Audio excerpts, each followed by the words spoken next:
കർത്താവിന്റെ നാമത്തിന് സ്തുതി. ദിവസവും ഈ ചാനൽ കേൾക്കുന്നതിലൂടെ നിങ്ങൾക്ക് ഒരു വർഷത്തിനുള്ളിൽ ബൈബിൾ വായിക്കാൻ കഴിയും. ദയവായി ഷെയർ, സബ്സ്ക്രൈബ് ഒപ്പം സപ്പോർട്ട് ചെയ്യുക. ഇന്നത്തെ ബൈബിൾ വാക്യങ്ങൾ: യിരെമ്യാ പ്രവാചകന്റെ പുസ്തകം 1 അധ്യായം 1 മുതലുള്ള വാക്യങ്ങൾ. യിരെമ്യാവ് 1 അധ്യായം 1 മുതലുള്ള വാക്യങ്ങൾ. ബെന്യാമീൻ ദേശത്ത് അനാഥോത്തിലെ പുരോഹിതന്മാരിൽ ഹിൽക്കിയാവിന്റെ മകനായ യിരെമ്യാവിന്റെ വചനങ്ങൾ. അവൻ യഹൂദ രാജാവായി ആമോന്റെ മകനായ യോശിയാവിന്റെ കാലത്ത് അവന്റെ വാഴ്ചയുടെ 13 ആണ്ടിൽ യഹോവയുടെ അരുളപ്പാടുണ്ടായി. യഹൂദ രാജാവായി യോശിയാവിന്റെ മകനായ യഹോയാക്കീമിന്റെ കാലത്തും യഹൂദ രാജാവായി യോശിയാവിന്റെ മകനായ സിദെക്കിയാവിന്റെ 11 ആണ്ടിന്റെ അവസാനം വരെയും 5 മാസത്തിൽ യെരൂശലേമ്യരെ പ്രവാസത്തിലേക്ക് കൊണ്ടുപോയതുവരെയും തന്നെ അങ്ങനെ ഉണ്ടായി. യഹോവയുടെ അരുളപ്പാട് എനിക്കുണ്ടായതെന്നാൽ, നിന്നെ ഉദരത്തിൽ ഉരുവാക്കിയതിനു മുമ്പ് തന്നെ ഞാൻ നിന്നെ അറിഞ്ഞു. നീ ഗർഭപാത്രത്തിൽ നിന്ന് പുറത്തു വന്നതിനു മുമ്പേ ഞാൻ നിന്നെ വിശദീകരിച്ചു. ജാതികൾക്ക് പ്രവാചകനായി നിയമിച്ചിരിക്കുന്നു. എന്നാൽ ഞാൻ, അയ്യോ യഹോവയായ കർത്താവേ, എനിക്ക് സംസാരിപ്പാൻ അറിഞ്ഞുകൂടാ, ഞാൻ ബാലനല്ലോ എന്ന് പറഞ്ഞു. അതിന് യഹോവ എന്നോട് അരുളിച്ചെയ്തത്, ഞാൻ ബാലൻ എന്ന് നീ പറയരുത്.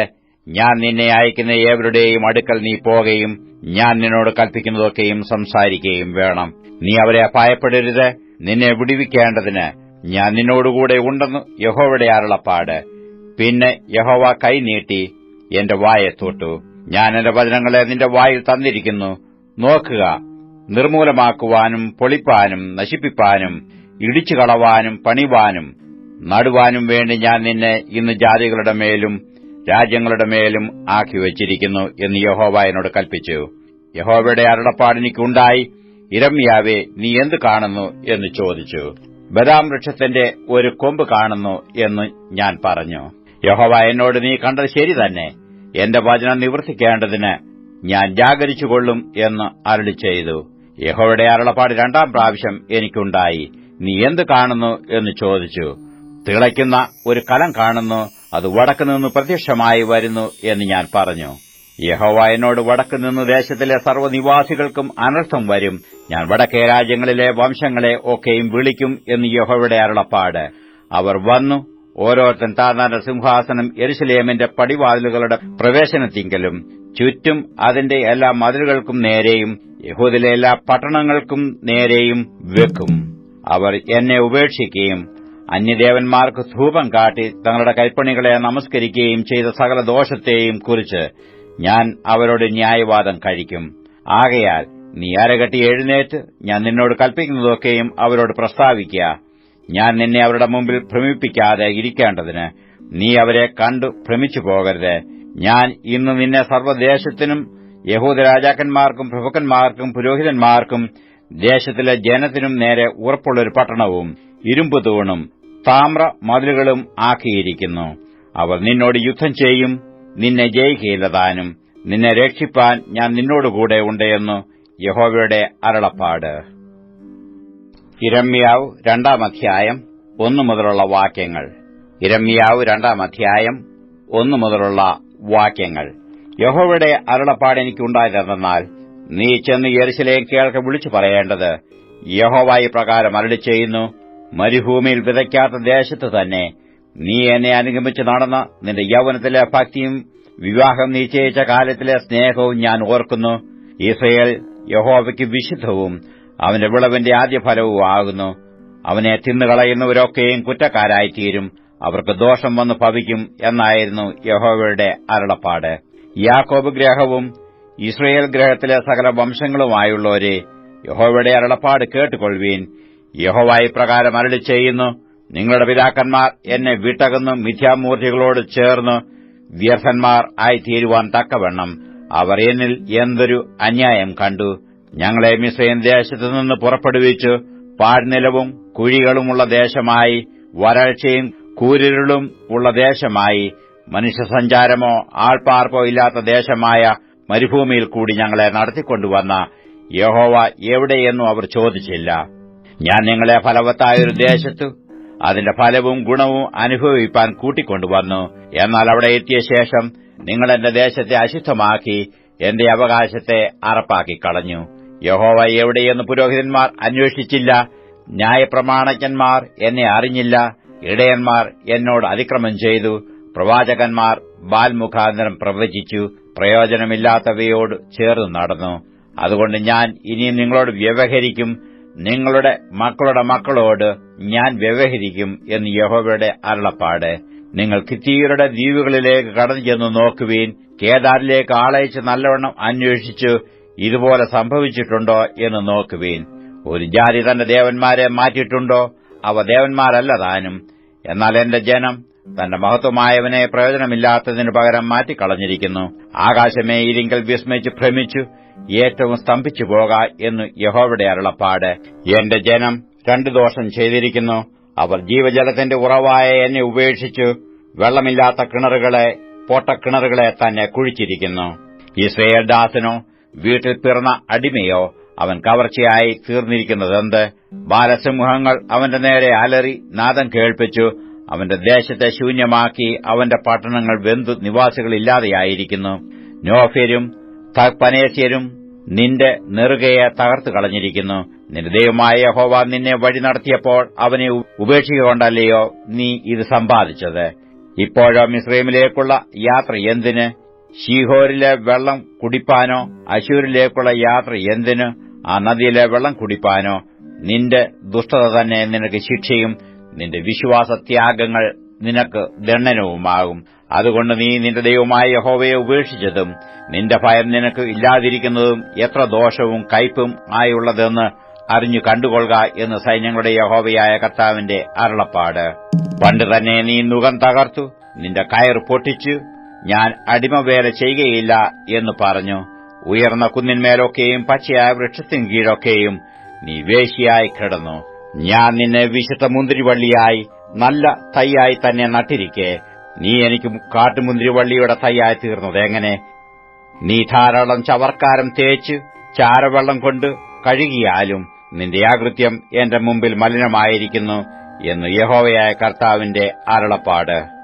ഞാൻ മലിനയായിട്ടില്ല, ഞാൻ ബാൽ വിഗ്രഹങ്ങളോട് ചെന്ന് ചേർന്നിട്ടില്ല എന്ന് നിനക്ക് എങ്ങനെ പറയാം? താഴ്വരയിലെ നിന്റെ നടപ്പ് വിചാരിക്ക, നീ ചെയ്തത് ഓർക്കുക.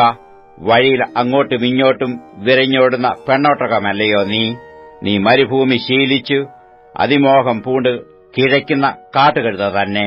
അതിന്റെ മതപ്പാടിൽ അതിനെ തടുക്കാകുന്നവനാർ? ആരും അതിനെ അന്വേഷിച്ച് തളരുകയില്ല. അതിന്റെ മാസത്തിൽ അതിനെ കണ്ടെത്തും. ചെരുപ്പ് ഊരിപ്പോകാതെ വണ്ണം നിന്റെ കാലും വരണ്ടുപോകാതെ വണ്ണം തൊണ്ടയും സൂക്ഷിച്ചുകൊള്ളുക. നീയോ അത് വെറുതെ അങ്ങനെയല്ല, ഞാൻ അന്യന്മാരെ സ്നേഹിക്കുന്നു, അവരുടെ പിന്നാലെ ഞാൻ പോകും എന്ന് പറഞ്ഞു. കള്ളനെ കണ്ടുപിടിക്കുമ്പോൾ അവൻ ലജ്ജിച്ചു പോകുന്നതുപോലെ ഇസ്രയേൽ ഗ്രഹം ലജ്ജിച്ചു പോകും. അവരും അവരുടെ രാജാക്കന്മാരും പ്രഭുക്കന്മാരും പുരോഹിതന്മാരും പ്രവാചകന്മാരും തന്നെ. അവർ മരത്തോട് നീ എന്റെ അപ്പനെന്നും കല്ലിനോട് നീ എന്നെ പ്രസവിച്ചവൾ എന്നും പറയുന്നു. അവർ മുഖമല്ല മുതുകത്രേ എങ്കിലേക്ക് തിരിച്ചിരിക്കുന്നത്. എന്നാൽ കഷ്ടകാലത്തു അവർ നീ എഴുന്നേറ്റ് ഞങ്ങളെ രക്ഷിക്കണമേ എന്ന് പറയും. നീ ഉണ്ടാക്കിയിട്ടുള്ള നിന്റെ ദേവന്മാർ എവിടെ? കഷ്ടകാലത്ത് നിന്നെ രക്ഷിപ്പാൻ അവർക്ക് കഴിവുണ്ടെങ്കിൽ അവർ എഴുന്നേൽക്കട്ടെ. അയ്യോ യഹൂദയെ, നിന്റെ പട്ടണങ്ങളുടെ എണ്ണത്തോളം നിനക്ക് ദേവന്മാരുണ്ടല്ലോ.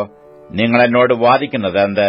നിങ്ങളെല്ലാവരും എന്നോട് ദ്രോഹിച്ചിരിക്കുന്നു എന്ന് യഹോവയുടെ അരുളപ്പാട്. ഞാൻ നിങ്ങളുടെ മക്കളെ അടിച്ചത് വ്യർത്ഥം. അവർ ബുദ്ധി പഠിച്ചില്ല. നശിപ്പിക്കുന്ന സിംഹത്തെപ്പോലെ നിങ്ങളുടെ വാൾ തന്നെ നിങ്ങളുടെ പ്രവാചകന്മാരെ തിന്നുകളഞ്ഞു. ഇപ്പോഴത്തെ തലമുറയായുള്ളോവേ, യഹോവയുടെ അരുളപ്പാട് കേൾപ്പീൻ. ഞാൻ ഇസ്രയേലിന് ഒരു മരുഭൂമിയായിരുന്നുവോ? അന്ധകാര പ്രദേശമായിരുന്നുവോ? ഞങ്ങൾ കെട്ടടിഞ്ഞു നടക്കുന്നു, ഇനി നിന്റെ അടുക്കൽ വരികയില്ല എന്ന് എന്റെ ജനം പറയുന്നതെന്ത്? ഒരു കന്യക തന്റെ ആഭരണങ്ങളും ഒരു മണവാട്ടി തന്റെ അരക്കച്ചയും മറക്കുമോ?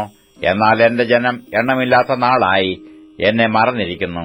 പ്രേമം അന്വേഷിക്കേണ്ടതിന് നീ നിന്റെ വഴി എത്ര ചേലാക്കുന്നു. അതുകൊണ്ട് നീ ദുർനടപ്പുകാരികളെയും നിന്റെ വഴികൾ അഭ്യസിപ്പിച്ചിരിക്കുന്നു. നിന്റെ ഉടുപ്പിന്റെ വിളിമ്പിലും കുറ്റമില്ലാത്ത സാധുക്കളുടെ രക്തം കാണുന്നു. ഭവനഭേദനത്തിലല്ല നീ അവരെ പിടിച്ചത്. ഇവയെക്കുറിച്ചൊക്കെയും ഞാൻ ന്യായവാദം കഴിക്കും. നീയോ, ഞാൻ കുറ്റമില്ലാത്തവൾ, അവന്റെ കോപം എന്നെ വിട്ടുമാറിയിരിക്കുന്നു സത്യം എന്ന് പറയുന്നു. ഞാൻ പാപം ചെയ്തിട്ടില്ല എന്ന് നീ പറയുന്നതുകൊണ്ട് ഞാൻ നിന്നോട് വ്യവഹരിക്കും. നിന്റെ വഴിയെ മാറ്റേണ്ടതിന് നീ ഇത്ര തെണ്ടി നടക്കുന്നതെന്ത്? അശ്ശൂരിങ്കൽ നീ ലജ്ജിച്ചതുപോലെ മിസ്രയീമിങ്കലും ലജ്ജിച്ചു പോകും. അവിടെ നിന്നും നീ തലയിൽ കൈവച്ചും കൊണ്ട് ഇറങ്ങിപ്പോരേണ്ടി വരും. നീ ആശ്രയിച്ചവരെ യഹോവ തള്ളിക്കളഞ്ഞിരിക്കുന്നു.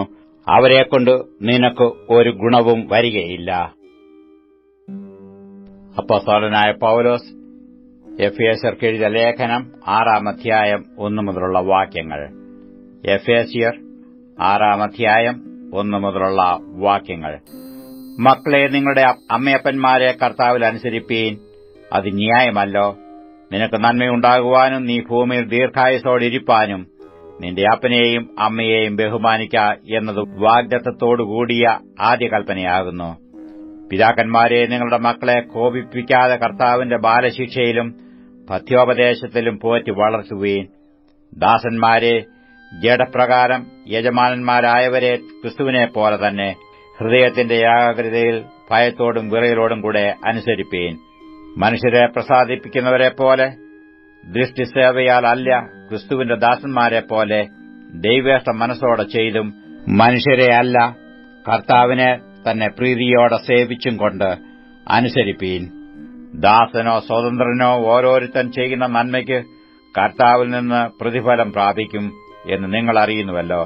യജമാനന്മാരെ, അവരുടെയും നിങ്ങളുടെയും യജമാനൻ സ്വർഗ്ഗത്തിലുണ്ടെന്നും അവന്റെ പക്കൽ മുഖപക്ഷമില്ലെന്നും അറിഞ്ഞുകൊണ്ട് അങ്ങനെ തന്നെ അവരോട് പെരുമാറുകയും ഭീഷണിവാക്ക് ഒഴിക്കുകയും ചെയ്യുവീൻ. ഒടുവിൽ കർത്താവിലും അവന്റെ അമിത ബലത്തിലും ശക്തിപ്പെടുവീൻ. പിശാചിന്റെ തന്ത്രങ്ങളോട് എതിർത്ത് നിൽപ്പാൻ കഴിയേണ്ടതിന് ദൈവത്തിന്റെ സർവായുധവർഗം ധരിച്ചുകൊള്ളുവീൻ. നമുക്ക് പോരാട്ടമുള്ളത് ജഡരക്തങ്ങളോടല്ല, വാഴ്ചകളോടും അധികാരങ്ങളോടും ഈ അന്ധകാരത്തിന്റെ ലോകാധിപതികളോടും സ്വർലോകങ്ങളിലെ ദുഷ്ടാത്മസേനയോടും അത്രേ. അതുകൊണ്ട് നിങ്ങൾ ദുർദിവസത്തിൽ എതിർപ്പാനും സകലവും സമാപിച്ചിട്ട് ഉറച്ചു നിൽപ്പാനും കഴിയേണ്ടതിന് ദൈവത്തിന്റെ സർവായുധവർഗം എടുത്തുകൊള്ളുവീൻ.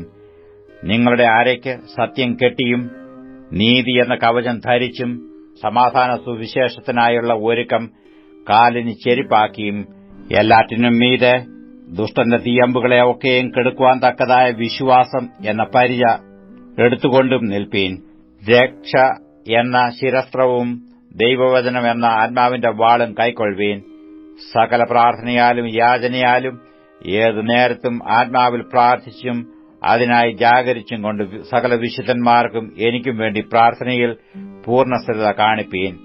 ഞാൻ ചങ്ങല ധരിച്ച് സ്ഥാനാപതിയായി സേവിക്കുന്ന സുവിശേഷത്തിന്റെ മർമ്മം പ്രാഗൽഭ്യത്തോടെ അറിയിപ്പാൻ എന്റെ വായ് തുറക്കുമ്പോൾ എനിക്ക് വചനം നൽകപ്പെടേണ്ടതിനും ഞാൻ സംസാരിക്കേണ്ടും വണ്ണം അതിൽ പ്രാഗൽഭ്യത്തോടെ സംസാരിക്കേണ്ടതിനും പ്രാർത്ഥിപ്പീൻ. ഞാൻ എങ്ങനെയിരിക്കുന്നുവെന്ന് എന്റെ അവസ്ഥ നിങ്ങളും അറിയേണ്ടതിന് പ്രിയ സഹോദരനും കർത്താവിൽ വിശ്വസ്ത ശുശ്രൂഷകനുമായ തിഹിക്കോസ് നിങ്ങളോട് സകലവും അറിയിക്കും. നിങ്ങൾ തങ്ങളുടെ വസ്തുത അറിയുവാനും അവൻ നിങ്ങളുടെ ഹൃദയങ്ങളെ ആശ്വസിപ്പിപ്പാനുമായി ഞാൻ അവനെ നിങ്ങളുടെ അടുക്കലേക്ക് അയച്ചിരിക്കുന്നു. പിതാവായ ദൈവത്തിങ്കിൽ നിന്നും കർത്താവായ യേശുക്രിസ്തുവിങ്കിൽ നിന്നും സഹോദരന്മാർക്ക് സമാധാനവും വിശ്വാസത്തോടുകൂടിയ സ്നേഹവും ഉണ്ടാകട്ടെ. നമ്മുടെ കർത്താവായ യേശുക്രിസ്തുവിനെ അക്ഷയമായി സ്നേഹിക്കുന്ന എല്ലാവരോടും കൂടെ കൃപ ഇരിക്കുമാറാകട്ടെ. 93-ാം സങ്കീർത്തനം 1 മുതലുള്ള വാക്യങ്ങൾ. 93-ാം സങ്കീർത്തനം 1 മുതലുള്ള വാക്യങ്ങൾ. യഹോവ വാഴുന്നു, അവൻ മഹിമ ധരിച്ചിരിക്കുന്നു. യഹോവ ബലം ധരിച്ച് അരയ്ക്ക് കെട്ടിയിരിക്കുന്നു. ഭൂലോകം ഇളകാതെ ഉറച്ചു നിൽക്കുന്നു. നിന്റെ സിംഹാസനം പുരാതനമേ സ്ഥിരമായിരിക്കുന്നു. നീ അനാദിയായുള്ളവൻ തന്നെ. യഹോവേ, പ്രവാഹങ്ങൾ ഉയർത്തുന്നു, പ്രവാഹങ്ങൾ ശബ്ദം ഉയർത്തുന്നു, പ്രവാഹങ്ങൾ തിരമാലകളെ ഉയർത്തുന്നു. സമുദ്രത്തിലെ വൻതിരകളായ പെരുവെള്ളങ്ങളുടെ മുഴക്കത്തെക്കാളും ഉയരത്തിൽ യഹോവ മഹിമയുള്ളവൻ. നിന്റെ സാക്ഷ്യങ്ങൾ എത്രയും നിശ്ചയമുള്ളവ. യഹോവേ, വിശുദ്ധി നിന്റെ ആലയത്തിനു എന്നേക്കും ഉചിതം തന്നെ.